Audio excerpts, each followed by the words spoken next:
Welcome to AKP kitchen. இன்னைக்கு நம்ம வந்து இட்லிக்கோ இல்லைன்னா தோசைக்கோ மாவு இல்லைன்னு வச்சுக்கோங்களேன், இன்ஸ்டண்ட்டாக செய்யக்கூடியதானே ஒரு இட்லி. இன்ஸ்டண்ட்டாக ஒரு இட்லி நம்ம செய்ய போகிறோம். அந்த இட்லி வந்து எதை வச்சு செய்ய போகிறோங்கிறத வீடியோக்குள்ளே போய் பாருங்கள். ரொம்பவே சாஃப்டாகவும் இருக்கும், டேஸ்ட்டாகவும் இருக்கும். வாங்க என்ன பண்ணுறேன் எப்படி பண்ணுறேன்னு பார்க்கலாம்.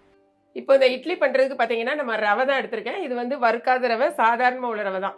அந்த ரவையை வந்து நான் கரெக்டாக இந்த ஒரு கப்புக்கு கரெக்டாக ஒரு கப் எடுத்திருக்கேன். எடுத்துட்டு ஒரே ஒரு கப்பு தண்ணி, அதாவது 1.25 கப்பு ஊற்றிக்கோங்களேன். ஊற்றி கொஞ்சம் நேரம் நல்லா ஊற வச்சுருங்க. நான் ஒரு அரை மணி நேரத்துக்கு முன்னாலேயே இந்த இதில் ரவையில் தண்ணி ஊற்றி வச்சுட்டேன். ஊற்றி அப்படி ஆனோன்னே கொஞ்சம் நேரத்துலேயே இந்த ரவை வந்து அப்சர்வ் பண்ணி கொஞ்சம் உப்பி வரும். ஸோ இந்த அளவுக்கு 1.5 டம்ளர் ஊற்றுனதில் இவ்வளோ தண்ணி நமக்கு மீதி இருக்குது. இது ஊற வச்சு எடுத்தது. கூடவே நம்ம இப்போ என்ன பண்ண போகிறோன்னா, ஒரு பவுல் எடுத்துக்கோங்க.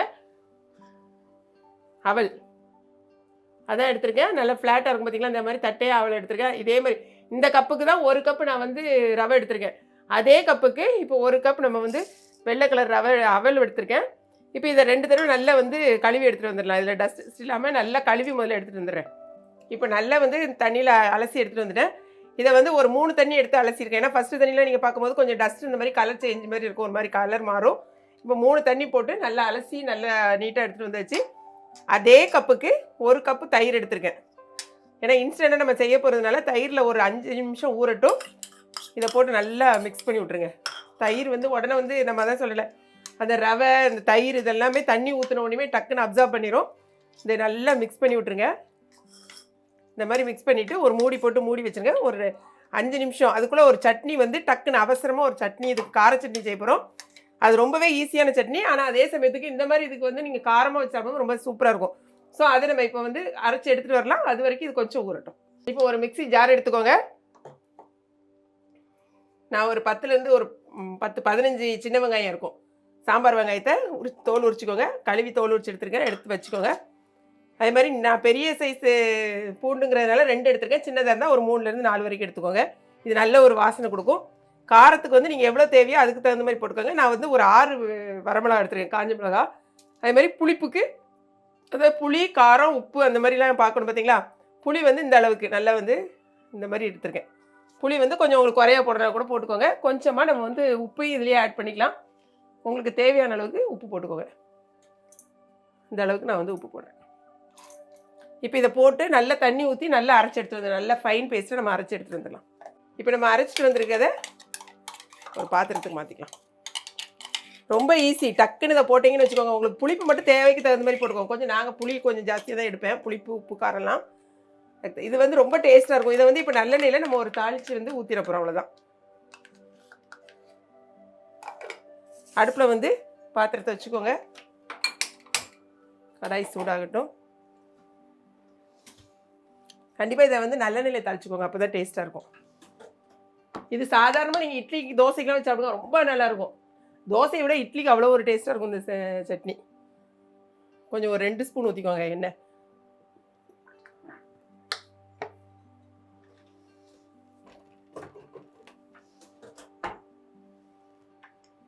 எண்ணெய் சூடாயிடுச்சு. கொஞ்சமாக கடுகு,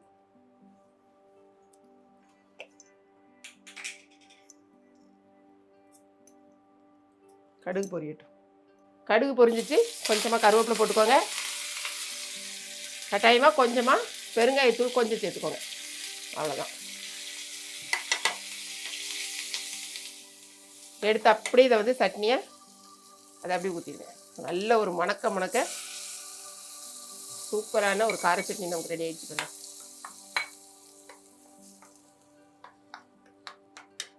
சட்னி ரெடி ஆயிடுச்சு. இப்போ நம்ம அவல் எடுத்து பார்க்கலாம். பாருங்கள், அவல் வந்து ஊற வச்சு ஒரு 5 நிமிஷத்துல இந்த மாதிரி ஆயிரும். நம்ம சட்னி எடுக்கிறதுக்கு முன்னால் இந்த மாதிரி ஆயிடுச்சு.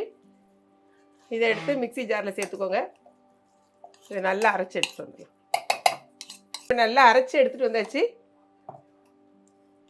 இதை வந்து நம்ம மாற்றிக்கலாம், பவுலுக்கு மாற்றிக்கலாம். இப்போ நம்ம வந்து இட்லி பாத்திரத்தில் தண்ணி வச்சு ஸ்டவ் ஆன் பண்ணியாச்சு. இது கொஞ்சம் சூடாகிட்டு இருக்கட்டும். நம்ம ஊற வச்ச அந்த ரவருக்கு பார்த்தீங்கன்னா இதுலேருந்து மேக்ஸிமம் தண்ணி எல்லாமே நான் வடிச்சிட்டேன். கொஞ்சம் இருக்க எல்லா தண்ணியுமே நான் வடிச்சு எடுத்துட்டேன். அது மாதிரி வடிச்சுக்கோங்க, நல்லா நீட்டாக வடிச்சிட்டு இதையும் வந்து நம்ம இது கூட சேர்த்துக்கலாம். ரவையும் நம்ம அவல் கூடயே சேர்த்தாச்சு. இப்போ வந்து கொஞ்சமாக உப்பு சேர்த்துக்கணும், மாவுக்கு தேவையான அளவுக்கு உப்பு.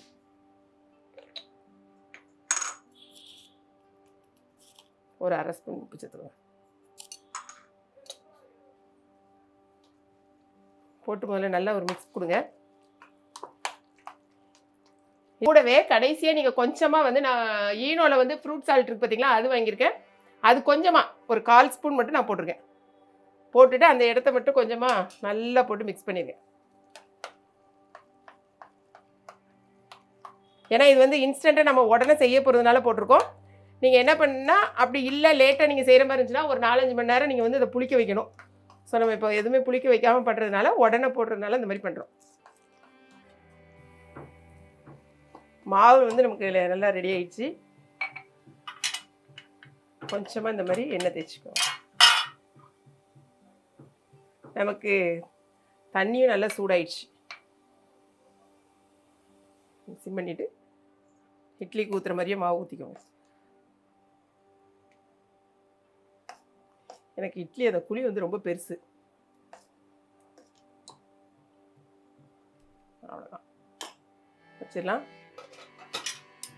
ஒரு 5லேருந்து 7 நிமிஷம் ஆகும்.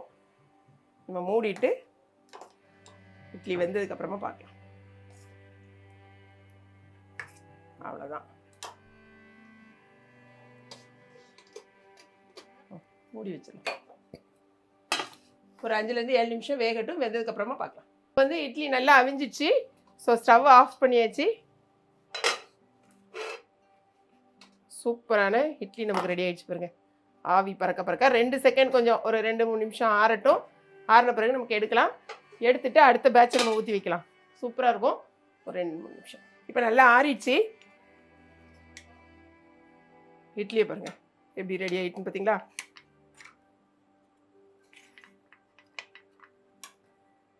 சூப்பராக ரெடி ஆகிடுச்சு. இப்போ நம்ம 3 இட்லிலாம் சாப்பிட முடியாது. நான் 2 இட்லி ட்ரை பண்ணி பார்க்க உங்களுக்காக சாப்பிட்டு பார்க்கேன். இது வந்து நல்ல காரசாரமான கார சட்னி. இது நல்ல ஒரு புளிப்பு அந்த பூண்டு வாசனையோட செமையாக இருக்கும்.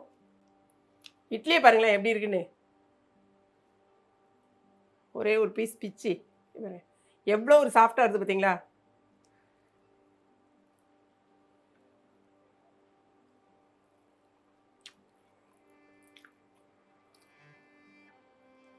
உண்மையிலேயே ரொம்பவே நல்லா இருக்கு. நீங்கள் மாவு இல்லைன்னு ஒன்றும் கவலைப்படாதீங்கன்னு இந்த மாதிரி நீங்கள் ட்ரை பண்ணி பாருங்கள். வேறு லெவலில் இருக்குது. ஸோ கண்டிப்பாக நீங்கள் உங்கள் வீட்டில் ட்ரை பண்ணி பார்த்துட்டு உங்களோட ஃபீட்பேக் சொல்லுங்கள். நம்ப மாட்டீங்க, அந்த அளவுக்கு ஒரு நல்ல ஒரு சாஃப்டான ஒரு இட்லி. கண்டிப்பாக நீங்கள் இதே ரேஷியோவில் நான் என்ன சொன்னனோ அதே ரேஷியோவில் செஞ்சு சாப்பிட்டு பாருங்கள். இந்த வீடியோ உங்களுக்கு ரொம்ப பிடிச்சிருக்கு நினைக்கிறேன். பிடிச்சிருந்துச்சுன்னா லைக் பண்ணுங்கள். மறக்காமல் கிளாட் ஃபேஷனையும் ஏகேபி கிச்சனையும் சப்ஸ்கிரைப் பண்ணுங்கள். தேங்க்ஸ் ஃபார் வாட்சிங்.